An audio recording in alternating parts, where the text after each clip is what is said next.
Hola, buenas tardes. Vamos a ver hoy lo que es la organización internacional, ¿sí? U organizaciones internacionales, que la entendemos como la asociación entre dos o más estados, ¿sí? Acordando algún objetivo, algún criterio en común, ¿sí? Para poder unirse a fin de, por ejemplo, generar beneficios económicos, políticos, entre otras cosas.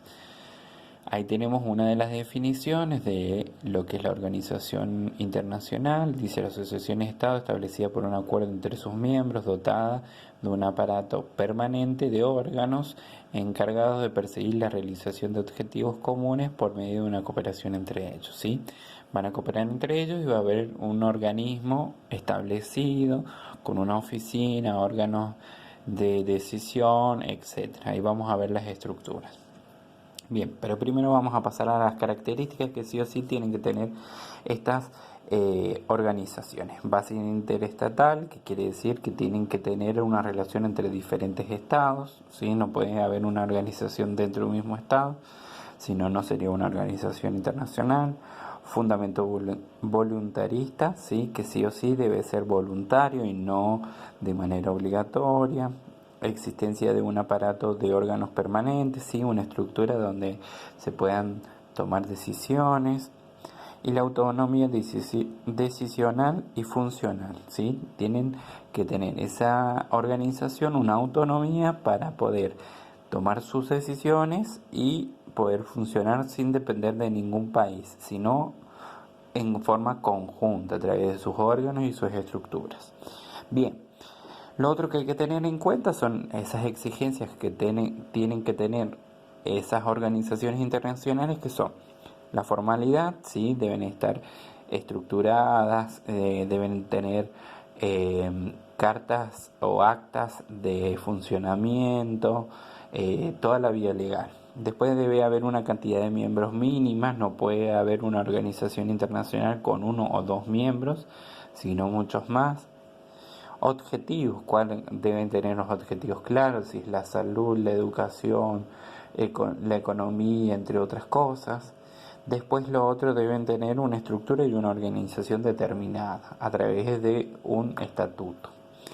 Bien, lo otro que vamos a tener, ¿sí? Es la clasificación. Vamos a tener diferentes clasificaciones. La primera, ¿sí? Es de acuerdo al criterio espacial, si son internacionales, si son regionales, si son continentales, depende. Después tenemos de acuerdo a la función, si son políticas, económicas, de salud, etcétera, y de acuerdo a la naturaleza, ¿sí? De acuerdo a la jurisdicción, ¿sí? De acuerdo a los aspectos jurídicos, si son más de índole en la que ponen en riesgo su soberanía o no, o, eh, si realmente comparten todos una soberanía en cuanto, por ejemplo, a la educación, a la salud, etcétera. Bien, después la estructura. ¿Sí? La estructura debe tener un órgano deliberante en forma de asamblea donde todos los miembros participen, un consejo, ¿sí? Que es el órgano ejecutivo, el que se encarga de ejecutar todas estas acciones, ¿sí? Y el órgano administrativo, que va a ser un presidente, un secretario, que va a estar al mando de esta organización, más allá que tengan todos estos órganos. Bien, las funciones, ¿sí? Deliberar, ¿sí? Decisiones, tomar esas decisiones, decidir sobre algún, por ejemplo, en el caso de la Organización Mundial de la Salud, decidió declarar pandemia del coronavirus. Administrativas, cómo vamos a administrar estas decisiones.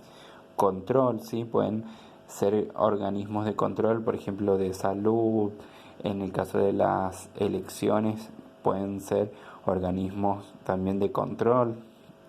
Luego consultivos, donde vamos a hacerles consultas de acuerdo a cualquier aspecto que nosotros necesitemos tener alguna referencia internacional, por ejemplo, con respecto a la salud o con respecto a lo económico, cuáles son las sugerencias de los organismos económicos internacionales para la economía argentina.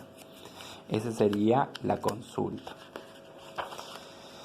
Bien, estas organizaciones internacionales se van a dividir en diferentes aspectos, en diferentes clasificaciones. Yo ya las he dado en la clasificación que nosotros tomaremos. Bien, algunas de estas organizaciones son económicas, por ejemplo, Banco Mundial, el Fondo Monetario Internacional, el Banco Interamericano de Desarrollo, tenemos un montón.